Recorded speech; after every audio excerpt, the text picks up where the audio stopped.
Ahí está mi, sí, sí, ya aparece. Mi pantalla. Ponete arriba, digo, hacia la parte. ¿Mm? No, por ahí sí, bueno. Ahora sí. Ahí está. Bueno, empiezo. Eh, bueno, a mí me tocó dar la clase de fisiología a nivel de la unión neuromuscular y los relajantes neuromusculares no despolarizantes. Vamos a empezar a hablar un poco de la fisiología. Hablamos de que tenemos la unión mioneural, que es aquella en la cual vamos a tener, que está compuesta por las ramificaciones de la motoneurona y las fibras musculares que están inervadas por ella. Y la unión neuromuscular es la que está compuesta por la terminación nerviosa, la placa terminal y la hendidura sináptica. Bueno, empezamos con la fisiología un poco. Hablamos de que, cómo, digamos, la fisiología normal comienza con la contracción muscular. Esta contracción muscular, ¿cómo se genera? Comienza desde comienza desde el asta ventral o la parte anterior de la médula que libera un potencial de acción hacia el músculo, ¿sí? Este potencial de acción va a viajar a través del axón, llegando a la terminación nerviosa, que es esta que se encuentra acá, la cual lo que va a hacer, digamos, por ahora en forma resumida, por decirlo, es liberar acetilcolina hacia la hendidura sináptica y esto contacta la acetilcolina hacia los receptores postsinápticos y así generar la contracción. Ahora vamos un poco más de detalle. Cuando este potencial de acción llega a la terminal presináptica, es decir, acá la terminación nerviosa, para que las vesículas que están llenas de acetilcolina, que son estas, se fusionen con la membrana, esto son lo que va a pasar acá es que estos canales de calcio, ¿sí?, van a permitir la entrada de calcio y van a hacer que estas vesículas sinápticas se fusionen con la membrana y liberen la acetilcolina. Estos canales de calcio son muy importantes porque sin este calcio las vesículas no se van a poder unir a la membrana y así no van a poder liberar la acetilcolina. Estos canales de calcio tienen son muy importantes debido a que tenemos dos tipos de canales de calcio, los tipo P y los tipo L. Los tipo P son aquellos que son los que se encuentran a nivel de la unión neuromuscular, los cuales decimos que eh, son los que se encuentran, por ejemplo, en el músculo esquelético. Y los tipo L son los que se encuentran, son los tipo lento y son los que se encuentran principalmente a nivel cardíaco.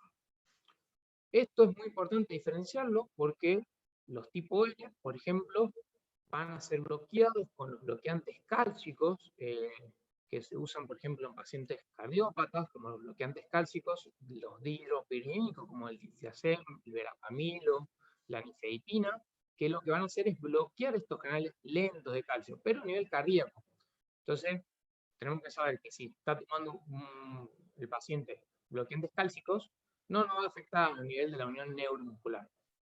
En cambio, estos canales P de calcio pueden ser bloqueados por otras patologías o por otros fármacos, ¿sí? Un ejemplo de esto puede ser el sulfato de magnesio. El magnesio lo que va a hacer es bloquear estos canales de calcio e impedir la entrada de calcio a la terminación nerviosa y así impedir la liberación de acetilcolina. Es por eso en pacientes embarazadas con preeclampsia que les cuelen el sulfato de magnesio hay que tener cuidado con la intoxicación del sulfato de magnesio porque lo que va a generar es este procedimiento, ¿sí?, que va a llevar a la parálisis flácida, uno de los síntomas que tiene la intoxicación por sulfato de magnesio. Otro, por ejemplo, una patología que podemos nombrar que afectan los canales de calcio, que son el síndrome de Lambert-Eaton, que lo que hacen es tener anticuerpos contra los canales de calcio, entonces también impiden la entrada de calcio y así poder fusionar las vesículas en la terminación nerviosa y liberar la acetilcolina, ¿sí? Bien, entonces, una vez que la acetilcolina es liberado a lo que es la hendidura sináptica, viene a los receptores, ¿sí?, y se unen a los receptores, donde estos receptores son, digamos, tienen una característica específica que ya los voy a nombrar. La acetilcolina principalmente se va a unir a las dos subunidades alfa que presentan estos receptores, ¿sí? Son receptores nicotínicos, ¿sí? Donde en el medio tienen un canal iónico que lo que va a hacer es que cuando se abra el canal va a permitir la entrada de sodio y esto generar la transmisión del impulso nervioso. Estos receptores decimos que son muy importantes porque tenemos que están conformados por están constituidos por dos porciones alfas, son como esta imagen, las beta, el epsilon y la delta, ¿sí? Esto es en lo que es el receptor nicotínico, ¿sí? Estos son los que se encuentran a nivel de la placa neuromuscular. Tenemos que saber que estos receptores tenemos dos tipos, los maduros y los inmaduros. Los maduros son aquellos que se encuentran en el adulto, ¿sí? Y los inmaduros son aquellos, por ejemplo, también llamados fetales, ¿sí? Son aquellos que también se pueden encontrar en patologías como la sepsis, los quemados, ¿sí? Y la gran diferencia entre el maduro y el inmaduro es que el inmaduro es mucho más sensible a la despolarización, ¿sí? Es por eso que va a tener un bloqueo mucho más prolongado, ¿sí? Que es lo que vamos a ver después con los bloqueos de fase 2, ¿sí? Bueno, eh, de esto creo que nada más. Bueno, lo que va a hacer esto, como dije, estos receptores es al unirse las dos moléculas de acetilcolina, van a permitir la entrada de sodio y esto genera transmisión del impulso nervioso. Permite la entrada de sodio y calcio, liberan potasio hacia el exterior y esto genera transmisión del impulso. Una vez que la acetilcolina se despegue de su receptor, lo que va a hacer es venir la acetilcolinsterasa y degradar la acetilcolina en dos moléculas, la colina y el acetato. La colina es... ¿Cómo? Ah, la, acetil, la colina es la que va a reingresar nuevamente hacia la terminación nerviosa, donde se va a colocar en la vesícula sináptica para formar nuevamente acetilcolina, ¿sí? Esta enzima, la acetilcolinsterasa, es muy importante debido a que los receptores actúan sobre esta enzima que es inhibiéndola, ¿sí? Pero bueno, eso lo vamos a ver en una clase específica de reversores, me dijeron. Bueno, con respecto a los receptores nicotínicos, como dije, están constituidos por dos porciones alfas, ¿sí? Que son las que se van a unir siempre la acetilcolina. Un dato que no es menor es que para que se abra este receptor, sí o sí, tiene que la acetilcolina unirse a los dos receptores alfa, ¿sí? Porque si se une una acetilcolina a un receptor alfa y el otro, por ejemplo, está el atracurio u otra molécula, no se va a abrir el receptor. Entonces, eso también hay que tenerlo en cuenta. Bueno, los distintos tipos de receptores nicotínicos tenemos presinápticos, posinápticos y extrasinápticos. A nivel presináptico tenemos que se localiza a nivel de la terminación nerviosa, como dijimos, el posináptico en la placa terminal y los extrasinápticos, obviamente, fuera de la sinapsis.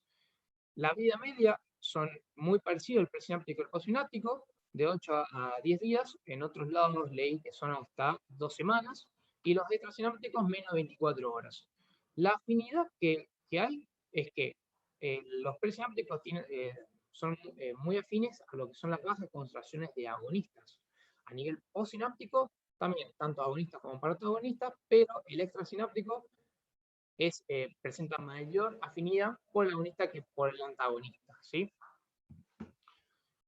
Bien, esto es lo que más o menos le vengo diciendo, que cuando se unen los dos, la acetilcolina a los dos receptores alfas, van a permitir la apertura y permiten el paso de sodio y calcio hacia el interior y la esterilización del potasio, ¿sí? Y lo que es el curare, que ya lo vamos a ver, es venir y posarse sobre uno de los receptores alfa, ¿sí? Y lo que hace es bloquear, ¿sí? Bueno, Esto como un mini resumen de lo que es los pasos de la potencial de acción. Llega el potencial de acción a la terminación axónica, este potencial activa los canales dependientes de voltaje, que es lo que va a generar que las vesículas que contienen acetilcolina se fusionen con la membrana y produzca la exocitosis de la acetilcolina hacia la hendidura sináptica. Una vez que la acetilcolina se une a los receptores de acetilcolina en la membrana postsináptica, provoca la apertura de los canales de sodio dependiente de voltaje, generando la despolarización de la fibra y la contracción de la fibra muscular. Bien, eso es la fisio. Ahora pasamos un poco a lo que son los relajantes musculares. Los relajantes musculares tenemos, según su mecanismo de acción, el despolarizante y no despolarizante. Según la clase química, esteroides y las, bueno, esta palabra nunca me sale, bencilizoquinolinas, ¿sí? Y según su duración de la acción, tenemos prolongadas, que son mayores de 50 minutos, la intermedia entre 20 y 50 minutos, la corta entre los 8 y 20 minutos, y la ultra corta menos de 8 minutos. Una gran diferencia entre lo que son los bloqueantes neuromusculares despolarizantes y no despolarizantes es que los despolarizantes, que es la succinilcolina, van a actuar como agonistas, es decir, que su molécula es muy parecida a la acetilcolina, perdón, y lo que hacen es permitir, si vienen al receptor, se unen, permite la apertura del canal, permite la entrada de sodio y van a generar un potencial de acción, lo cual va a generar una despolarización en forma más prolongada, ¿sí? En cambio, los no despolarizantes son lo que dije recién, que es vienen la molécula, se unen al receptor y lo que van a hacer es que van a impedir la apertura del canal y entonces no van a poder digamos, pasar el sodio hacia adentro para generar la despolarización, ¿sí? Bueno, una de las acciones que no son clásicas los relajantes musculares es el bloqueo por desensibilización y otro es el bloqueo del canal. El bloqueo de desensibilización se produce cuando al unirse un agonista al receptor, esta unión no genera el estímulo suficiente para poder abrir el canal. Es decir, como que no son muy afines, no es que no sean muy afines, sino es que no generan el umbral necesario para poder abrir y permitir la entrada de sodio, ¿sí? Generar la despolarización. Una de las cosas que genera la desensibilización forma parte del bloqueo de fase 2, que se produce por el uso de altas dosis de succinilcolina o por tiempos muy prolongados, que lo que produce es que se bloqueen los receptores presinápticos. Uno de los factores que influyen en el bloqueo son la exposición al fármaco, la sustancia utilizada, su concentración y el tipo de músculo donde se genera. Los fármacos que digamos que pueden generar toda esta desensibilización son, dentro de los anestésicos volátiles, el que más usamos nosotros es el sebo, después la cocaína, alcoholes, ¿sí? Después los barbitúricos como el tiopental, agonistas como la acetilcolina y la succi, y después tenemos inhibidores de acetilcolina esterasa, que son la neostigmina, el hidrofonio, que son los inhibidores más comunes que podemos encontrar, entre otros más, ¿sí? Y el bloqueo del canal, tenemos dos tipos, de tipo abierto y tipo cerrado. El bloqueo del canal tipo cerrado es cuando el canal se encuentra cerrado y viene una molécula, se coloca como antes del receptor y impide que venga la acetilcolina y pueda generar, o la succinilcolina, y pueda generar la apertura del canal, ¿sí? Es decir, como que la bloquea.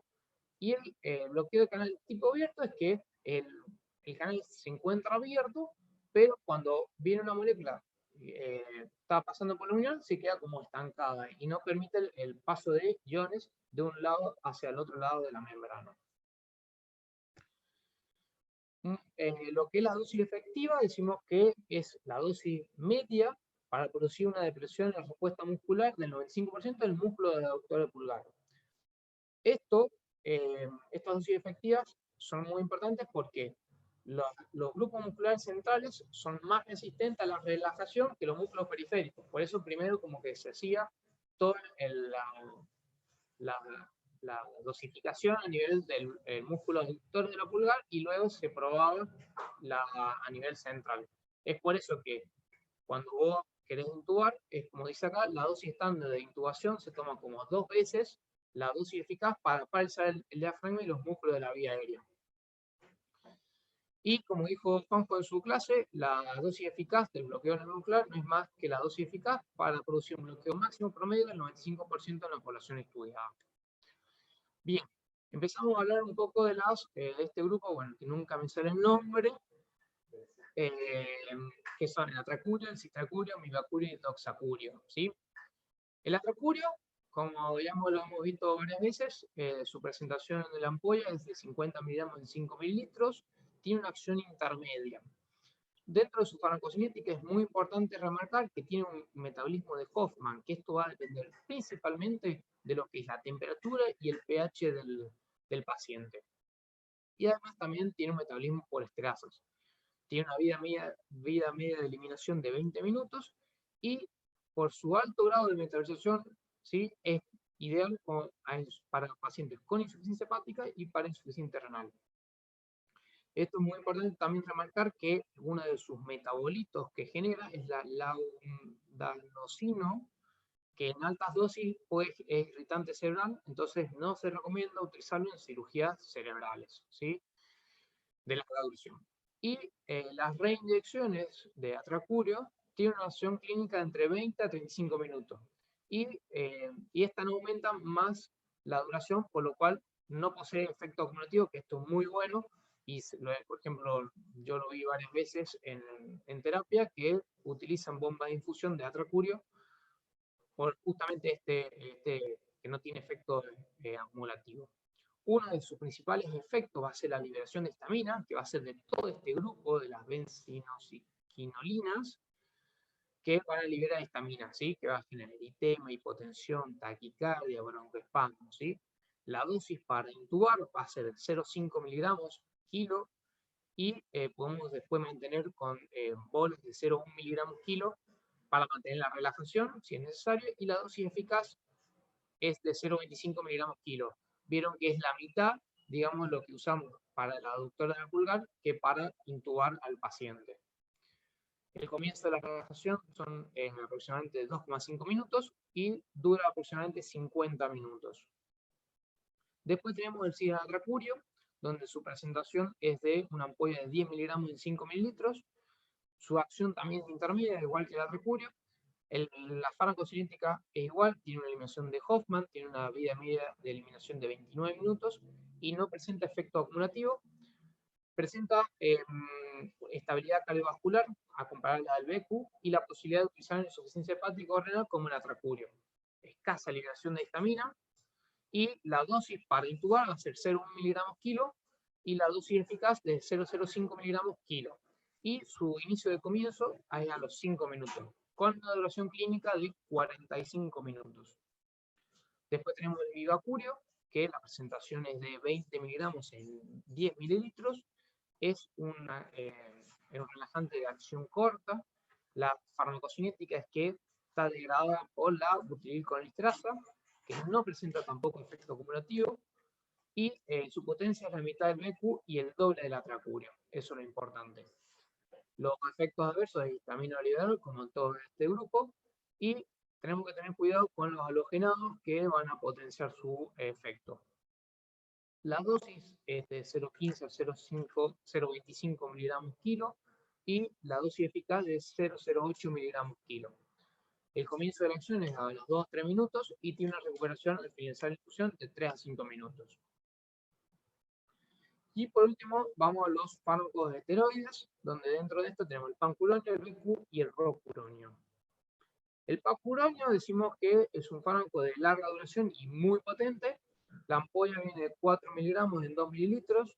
La farmacocinética puede ser tanto bio como tricompartimental y se metaboliza a nivel del hígado y se elimina por vía renal, con una vida media de eliminación entre los 110 a 140 minutos. Es por eso que hay que tener cuidado en pacientes con insuficiencia renal, que puede prolongarse el bloqueo. El pancuronio tiene una característica, es que es fagolítico, ¿sí? Además de actuar sobre la acetilcolina, que es un antagonista de los receptores nicotínicos por la acetilcolina, también actúa sobre los receptores muscarínicos del corazón donde acá genera el efecto vagolítico, ¿sí? Donde incrementa la noradrenalina y a nivel del sistema autónomo lo que va a hacer es inhibir la recaptación de noradrenalina y genera la liberación de noradrenalina. La dosis para intubar es de 0,1 miligramos kilo, pero cuando se administra, luego de una intubación de SUBSI, basta con 0,05 miligramos kilo. Podemos utilizar dosis de repetición de 0,015 miligramos kilo para mantener una relajación entre los 30 o 40 minutos. El inicio de la acción después de la intubación es a los 3-4 minutos. Tiene una duración clínica entre 60 y 80 minutos y una duración total de 120 a 160 minutos. Los efectos, principalmente, deberíamos evitar en pacientes con cardiopatías, con patologías coronarias. En pacientes con cirrosis hepática se duplica esta vida media porque hay que acordarnos que tiene un metabolismo hepático. A nivel de, si un paciente que tiene colestasis, tiene una disminución de la velocidad de eliminación, entonces al disminuir la captación hepática del pancuronio. En ancianos el filtrado glomerular está disminuido, entonces aumenta la vida media, y en embarazadas tiene un aumento de su aclaramiento. Obviamente está contraindicado en pacientes con feocromocitomas y pacientes que toman antidepresivos tricíclicos, porque estos antidepresivos tricíclicos lo que hacen es aumentar las catecolaminas circulantes. Después pasamos al becuronio, donde tiene una duración de intermedia, donde la ampolla viene de 10 miligramos liofilizado, y principalmente tenemos que recordarlo, que es muy cardioestable. Se metaboliza a nivel del hígado y se excreta por vía biliar. La dosis para intubar es de 0,1 miligramos kilo, con dosis de repetición de 0,025 miligramos kilo, que es donde se logra la relajación clínica en 15 a 20 minutos. La dosis eficaz es de 0,043 miligramos kilo, donde su inicio de acción es 2,5 minutos, duración clínica de 35 a 45 minutos y una duración total de 60 a 75 minutos. Los efectos secundarios que no producen la liberación de histamina, más allá que usemos grandes dosis de BQ, no van a generar histamina, como dijimos, los esteroides no generan liberación de histamina, y las indicaciones son ideal con pacientes con cardiopatías, y la pequeña acumulación de dosis de repetición no contraindica en insuficiencia renal, sino solo en forma de infusión. Se recomienda obviamente siempre monitorizar este bloqueo y generar pequeños ajustes de dosis. Y la cirrosis colestasis siempre se va a preferir en pacientes que tengan una eliminación por Hoffman o que tengan una hidrólisis por éster, ¿sí? Como el atracurio, el citracurio, que lo vimos recientemente. Después tenemos el rocuronio, donde tiene una duración intermedia, las ampollas de 50 miligramos en 5 mililitros. También tiene un modelo bi o tricompartimental, donde es captado por el hígado y luego es eliminado por la bilis, ¿sí? Tiene menor potencia que el BQ y no produce liberación de histamina. La dosis es de 0,6 miligramos kilo y en secuencia rápida es de 1,2 miligramos kilo. La dosis eficaz es de 0,3 miligramos kilo y el inicio de la acción es mucho más rápida, ¿sí? Es de 1,5 minutos, donde el tiempo de desvanecimiento es de 26 segundos, es decir, muy rápido, parecido a la SUXI. La duración clínica es de 40 minutos, la duración de la acción total 70 minutos y el índice de recuperación de 25-65% entre los 12 a 14 minutos. Esto es una de las causas que por eso el rocuronio se usan mucho en pediatría, porque es muy rápido, actúa. La característica del paciente es que pacientes con insuficiencia renal, los parámetros de recuperación tienden a ser más prolongados, hay que tener cuidado con eso. En insuficiencia hepática el tiempo de inicio puede ser normal o puede estar aumentado, donde se prefieren otros bloqueantes neuromusculares no espiralizantes como el atracurio o el cistracurio, donde la emisión es independiente del hígado, y en los niños se observa una mayor incidencia de efectos autonómicos como taquicardia y salivación, pero no contraindica su uso. Las indicaciones, obviamente, en amplio rango de seguridad que puede usar a diario, excepto antecedentes de hipersensibilidad como enfermedad hepática severa, y es la elección en caso de que esté contraindicada la succinilcolina. Y las interacciones farmacológicas, teníamos que estos bloqueantes no despolarizantes van a generar interacciones con los anestésicos halogenados, como dijimos con el SEO, por ejemplo, donde lo que hacen es potenciar los efectos, donde lo que van a hacer es disminuir la liberación de acetilcolina. Los anestésicos locales lo que van a hacer es bloquear los canales de sodio y los receptores colinérgicos. Los antibióticos lo que van a hacer es disminuir la liberación de acetilcolina hacia la hendidura sináptica, y dentro de estos antibióticos tenemos que tener en cuenta cómo son los aminoglucósidos, que dentro de esto, por ejemplo, la streptomicina, la gentamicina, y luego después tenemos la clindamicina, pueden producir todo esto. La hipotermia prolongada también puede llevar a potenciar todo esto. El sulfato de magnesio, que es lo que hablé al principio, que inhibe los canales de sodio a nivel presináptico. El litio también inhibe la transmisión neuromuscular a nivel presináptico y la contracción muscular postsináptico. Antiepilépticos, que presentan una acción depresora de la liberación de acetilcolina, y los esteroides, que antagonizan los efectos de los bloqueantes neuromusculares a través de la liberación de acetilcolina a nivel presináptico.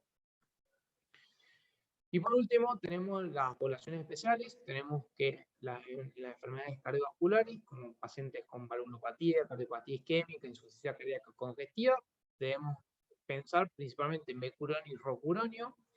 En enfermedades neuromusculares tenemos que tener en cuenta que tenemos tres tipos de enfermedades neuromusculares: las que cursan con resistencia, que son, por ejemplo, las hemio o tetraplejías, lesión intracraneal difusa, parálisis cerebral, ¿sí?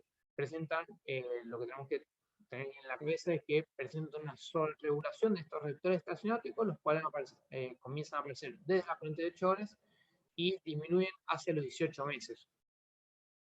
Después, las que cursan con sensibilidad, los relajantes, como el ELA, la paraplegia, la poliomielitis, miastenias gravis, ¿sí? Polineuropatía, el botulismo.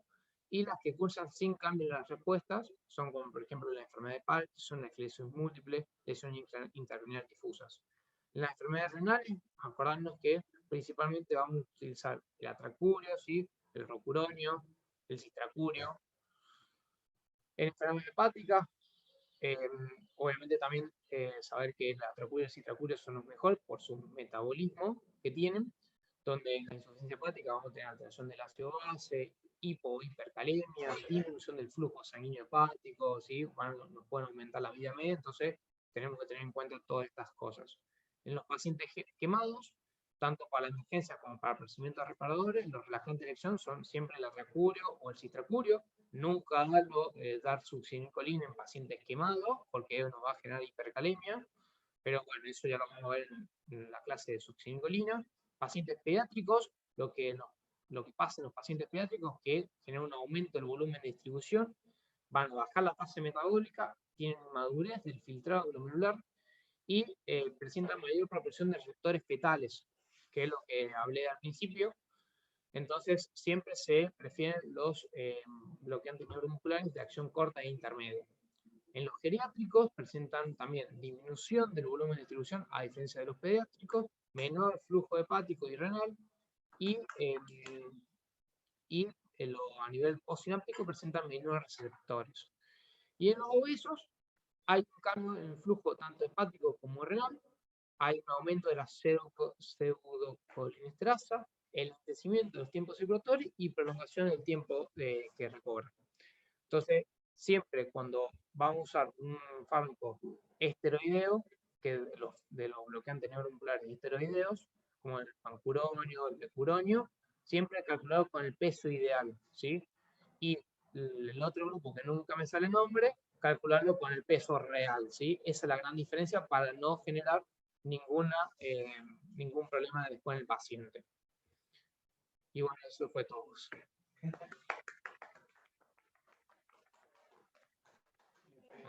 ¿Alguna duda? ¿Alguno le quedó alguna duda, alguna pregunta, algo?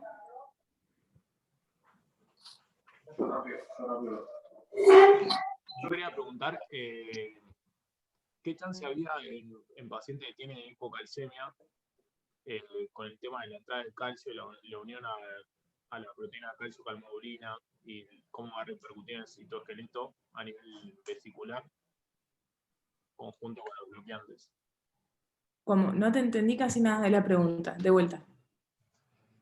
Que En los pacientes que tienen hipocalcemia, Sí, ya de por sí el calcio que vos tenés y que va a entrar a nivel de la placa eh, premotora, digamos, ¿sí? sí, Para luego desencadenar la liberación de las vesículas con acetilcolina. Ese calcio sí, se une a una proteína que se llama calcio-cammogulina, toda la liberación del citoesqueleto. sí. Si vos tenés un paciente con hipocalcemia sumado con relajante muscular, ¿te va a cambiar algo? Normalmente clínicamente no se ve el cambio. Igual si vos tenés el paciente con hipocalcemia, se la corregís. Bien.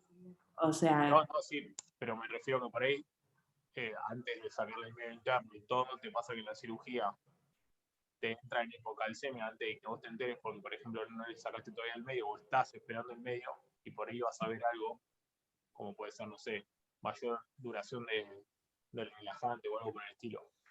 no, la verdad que yo clínicamente no lo vi. Quizás en estudios y demás puede que haya diferencias y demás, pero yo la verdad que clínicamente nunca lo vi a eso. Bien. Y Sí. igual como te digo, normalmente vos antes de despertar, esto lo verías cuando lo despertás, por ejemplo, porque si vos lo tenés relajado al paciente en el intraoperatorio, no verías el cambio. Y si vos lo vas a despertar, no sé, porque fue una cirugía larga o una cirugía compleja y demás, normalmente sacás un medio interno antes y ves en qué condiciones estás para ver si lo podés despertar o no. Y ahí corregirías la hipocalcemia y demás. Gracias, Vicky. No, de nada.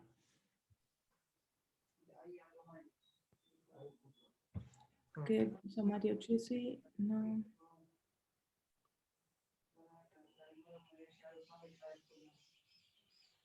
Sí, está bien lo que puso Mario Chisi.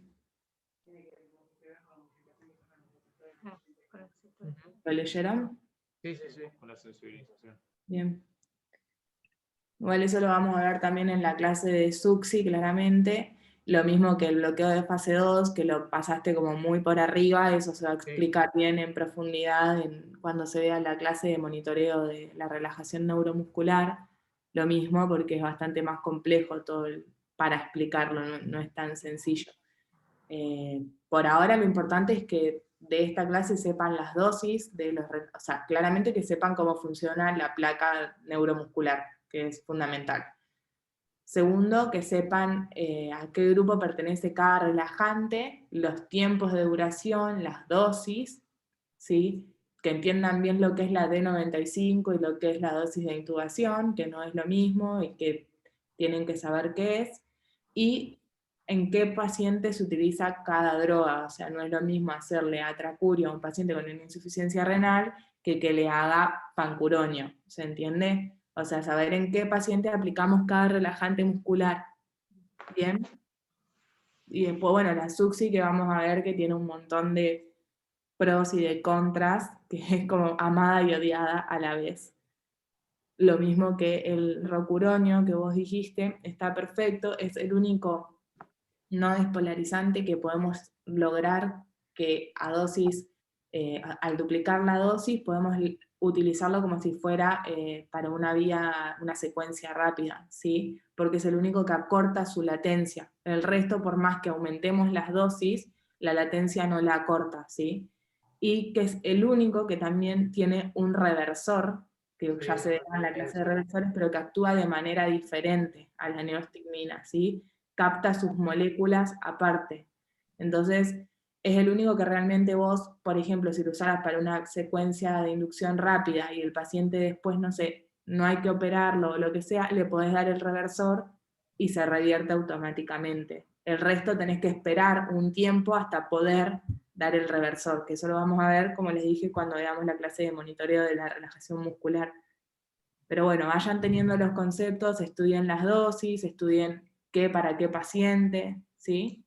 Porque se les va a ir preguntando a medida que vayan largando cirugías, ¿por qué becuronio? ¿Por qué atracurio? ¿Por qué no le hago tal? ¿Bien? Bien, perfecto. ¿Sí? Bárbaro. ¿Alguna otra duda? ¿Algo más que quieran aportar? Nada, gracias.